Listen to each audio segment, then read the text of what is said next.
What's up YouTube? It's Coach Cory, and today we are ranking every single star power in Brawl Stars from worst to best. And when I say we, I really mean you. That's right. We got a community-made tier list. Over 1,600 you filled out my form asking you to rate every single star power, either S tier, A, B, C, D, or F. Now, alright, this list probably isn't going to be accurate for like competitive play against some of the best players in the world, but that's not who we play against. This is a list made by normal ladder players for normal ladder players, so in that case, I think it might be quite accurate. But alright, enough talking, let's dive right in. And we're gonna do this list in order of brawler rarity. And yes, there are 98 star powers in this list, so we're gonna try and do this pretty quickly. Now, starting off with the starter brawler, Shelly. You guys thought both of her star powers were not very good. Both of them near the bottom of the list. Her first star power ranked 78th, and her second ranked 87th. And honestly, this feels pretty true. Her first star power is better than the second one in every place but Showdown, but really neither of them add that much value to Shelly. Next up, Nita. Now you guys thought both of her star powers were pretty solid, although her first one, Bear With Me, and with over 80% of you thinking Bear With Me is either an A tier star power or a B tier star power, you were pretty confident about where this star power belonged. And to be honest, that feels pretty true. Her first star power feels like the better choice for Nita everywhere except in Heist, where you would want that second star power for the extra damage on the safe, but overall they're both pretty solid. Moving on to Colt, you guys thought both of his star powers were a little bit below average, but still pretty usable. And I'd say this is kind of how I feel too. And honestly, I do like his second star power a little bit more. I tend to find myself using that star power in pretty much every mode except for the ones that move speed tends to be more important. And in that case, of course, I go for the first star power. Next up, Bull. Now his star powers were rated very differently. You thought that first star power was almost one of the worst ones in the game, ranked 83rd. But that second star power definitely above average. I'm a little bit surprised by the disparity between them. Next up, we got Jessie. Now her first star power you had as quite good, ranked 29, but that second one ranked 80. You were really unsure about what tier this star power deserved, with almost as many ranking that star power A tier as C tier and the same amount S tier and F tier. Overall, this put her near the end of the board with how divided you all were. Personally, I prefer that first star power so I can keep that turret alive, but I guess some of you do like that second star power for that extra burst damage to nearby enemies, kind of. I mean, in Heist, I can definitely see the value, or in like special events sometimes. Moving on to Brock. Now, you guys thought his first star power Incendiary was a little bit above average, and his second star power, Rocket number 4, a little bit below average. Now, personally, I used to prefer his second star power until they kept buffing up his first one, and now it does a good amount of damage and puts some good pressure on the enemy, not allowing them to go to certain parts of the map, or if you're in Heist or in special events, you know, you can really stack up that damage against targets that are stunned or not moving. Next up, Dynamite. Now that first star power was probably the most divided opinion for any of the star powers. It did end up putting him ranked 89 for Dynajump. The second star power, Demolition, ranked 34, quite solid, but I think Dynajump is the story here, with somehow almost 15% of you thinking Dynajump is an S tier star power, but at the same time, 10% thinking it's F tier.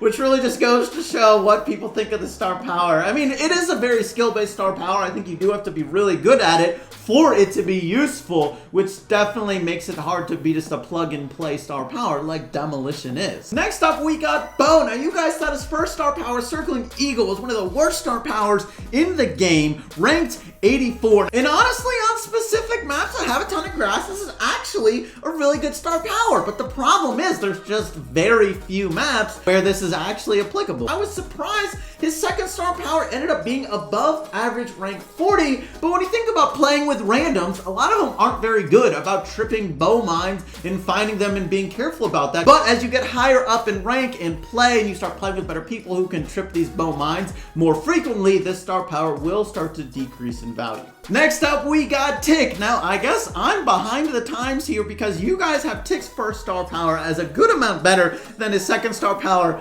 I find myself using the second star power, but admittedly, it's been getting nerfed a couple times in a row, so I can start to see how that first star power is now a much more well-rounded star power for Tick. Next up, we got 8-Bit, and this one makes a lot of sense to me. His first star power, not that great, but his second star power plugged in makes a lot of sense. He's the slowest brawler in the game, and you can make him move faster than average. That's a quite big improvement for him and adds a lot of value. Not to mention move speed is good in pretty much every mode, and the radius on that move speed is actually quite large. Next up, we got Ems. Now, you all thought both of her star powers added good value. I think that's pretty fair. While these star powers can be a little map specific, if it's long range, you probably want that first star power because you might not be getting as many valuable supers, but if you can get those value supers, you can get some really good sustain for a medium range brawler. Next up, we got Stu, and you guys thought both of his star powers were really good, and that makes a lot of sense since he gets a super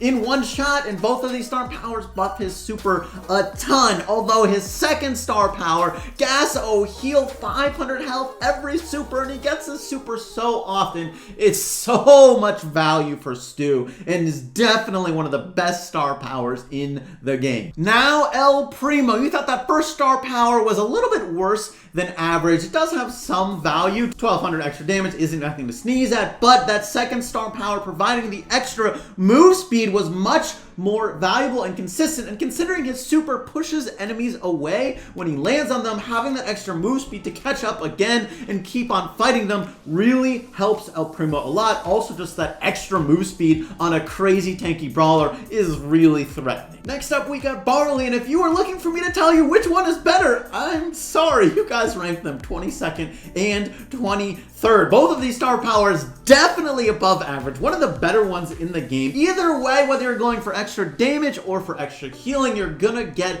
good value almost no matter the mode, although it just depends on what you want more. But while you were unsure about Barley, you were definitely not unsure about Poco, rating his healing star power as the third best star power in the game, and his damage star power, Screeching Solo, as the fourth worst star power in the game. And honestly, without that first star power, Poco double tank would have never become a thing. This is what it's all about. Next up, Rosa. You had Plant Life. Her first star power is pretty much average, rank 52nd, and then her second star power, which adds extra damage when she supers, as one of the worst ones in the game.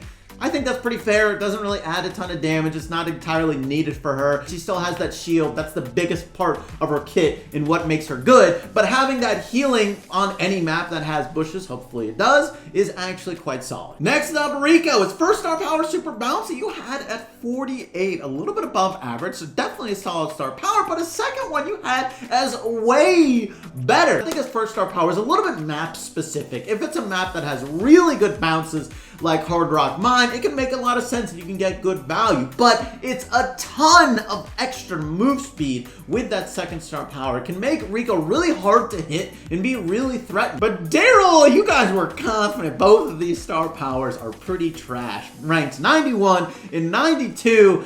Honestly, I'm inclined to agree. I don't feel like either of these star powers really add a ton to Daryl when you get them. You're not like, oh, he's so much better now. Not really. Now, Penny, on the other hand, you had her first star power, Last Blast, as the second worst star power in the game.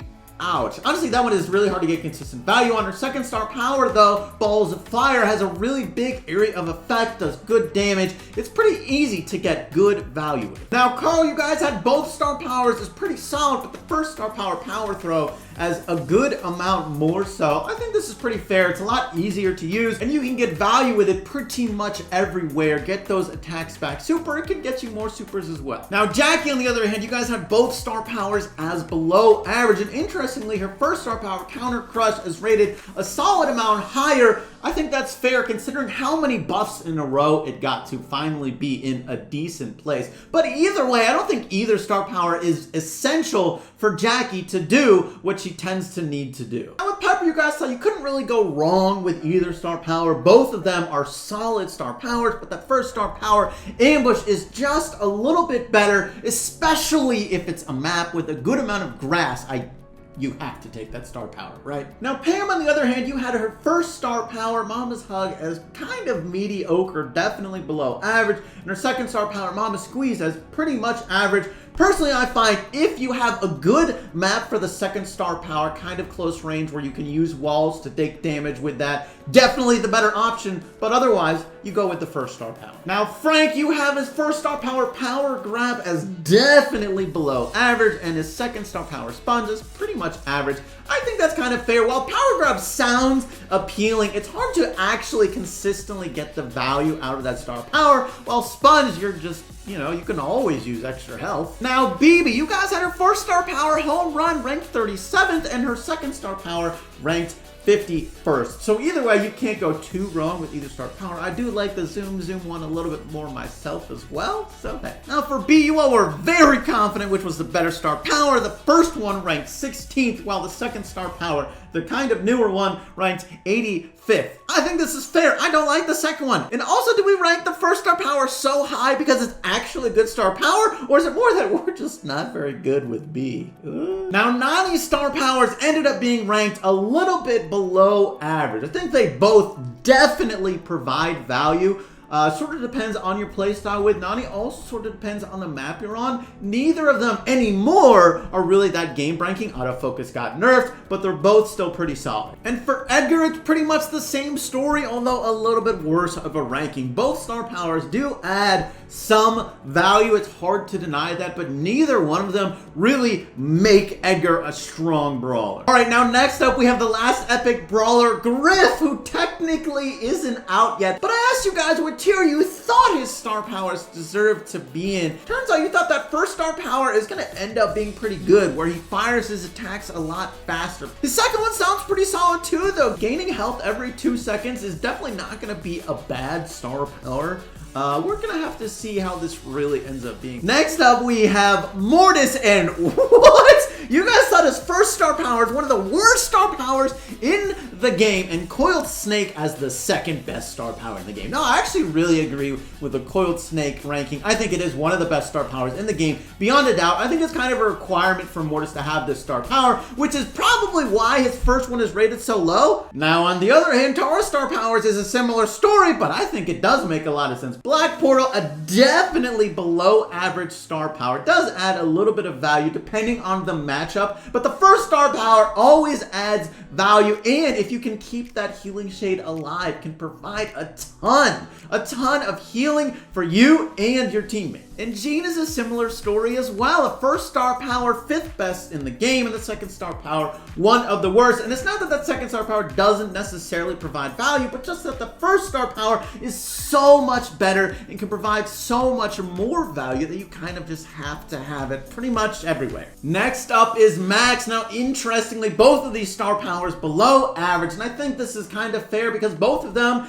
used to be really good, but because of that, they just kept getting nerfed. So now they're both still valuable, but they're not nearly as much as it was before. Mr. P, that first star power's extra range, ranked 13th best star power. His other star power, just about average. Used to be amazing, but it got nerfed. Common story is Max, but that first star power, you can get value pretty much anywhere. And honestly, Mr. P having that extra range can make a big difference. Sprout, you have his first star power, Overgrowth, one of the worst star powers in the game, and his second star power, Photosynthesis, providing the shield, one of the best star powers in the game. I am totally on board. Since his first star power got changed, it definitely kind of sucks. You're pretty much gonna take this if it's a map that doesn't have grass. Now, Byron, you had his first anti-healing star power as one of the worst ones in the game, and his injection star power, allowing him to shoot through stuff, as a very solid but not broken one. I think that's fair. You can definitely get some trickery and sneakery,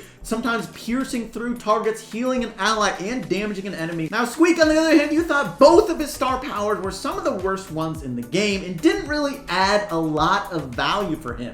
I tend to agree. While they are kind of useful sometimes, they're not that great. Now with Spike, you can't go wrong with either star power. The first one definitely really solid fertilizer, but you thought Curveball was overall just a much better star power. Ranked number 7, one of the best ones in the game. I'm surprised Curveball is ranked so high, but I guess it's just so much easier to use. You can use it everywhere, hit more shots, get more supers. Now Crow is a similar story as Spike, and again, I'm also surprised. You guys thought Extra Toxic is the 9th best star power in the game. I'm gonna be honest, I tend to use Cory and Crow, but maybe I've been sleeping on Extra Toxic. It has been getting a couple buffs in a row, and it's now definitely a really good star power. But the best star power in the game, you guys thought was Leon's Invisi Heal. Over 50% saying it's an S tier star power. Definitely a really solid star power for Leon. I usually prefer that star power. The other one can definitely have some value. Now for Sandy, both of his star powers are quite solid. First one ranked 47th. Second star power, the healing one, ranked 17th. Overall, his super lasts so long, you can get really good value out of both star powers, which add either damage for scouting or stopping to heal or healing to apply a lot more pressure as a team and out-sustain the enemy. Now for Amber, you had her first star power, Wild Flames, as the decidedly better star power, and her second one as a little bit below average, but definitely still useful. I think that's kind of fair. Having 2 supers on the ground can be really threatening. You can have really good area control with that star power. Now for Gale, you have his stunning star power as pretty much average, but his slowing star power, which every attack you can slow enemies for half a second, as one of the best star powers in the game. I think that's totally fair. Slowing down enemies is useful in pretty much every single game, but you can get really good value out of it no matter what brawl you're facing, no matter what map you're on. Now if you're wondering who has the worst star power in the game, it is Surge's first star power, and it was not close. Seriously, no other star power had ratings even close to as bad as this star power had. It is definitely the worst, according to you all, but his other star power is one of the best. Being able to preserve those upgrades, obviously it's useless in Showdown, so you will have to take the other star power then. But, hey, it is what it is. Now, for Colette, both star powers are rated pretty well, although her first one definitely rated a bit higher, allowing her to push enemies completely away from her and possibly into cheesy scenarios. Might be one reason you guys like this a lot. Now, for Lou, his first star power, which allows him to freeze enemies more frequently, was decidedly the better star power and around one of the best star powers in the game. This can really allow Lou to get more freezes and stack up supers and just completely dominate controlling the map wherever he supers. Now for Ruffs, both of his star powers are rated pretty similarly, but his first star power a bit higher. I do think it's less mode specific. His second star power can be really good in very campy maps like Duo Showdown is much more applicable to a lot of other places. Now for Belle, her first star power is a very solid one, and her second star power is one of the worst ones in the game. I kind of agree with this. It feels hard to consistently get value out of that second star power, or even get it semi-consistently, but that first star power, having a shield up, isn't the most difficult thing to do. And now for Buzz, and I do need to quickly say, technically this poll started before Buzz's second star power came out, so I asked you what you thought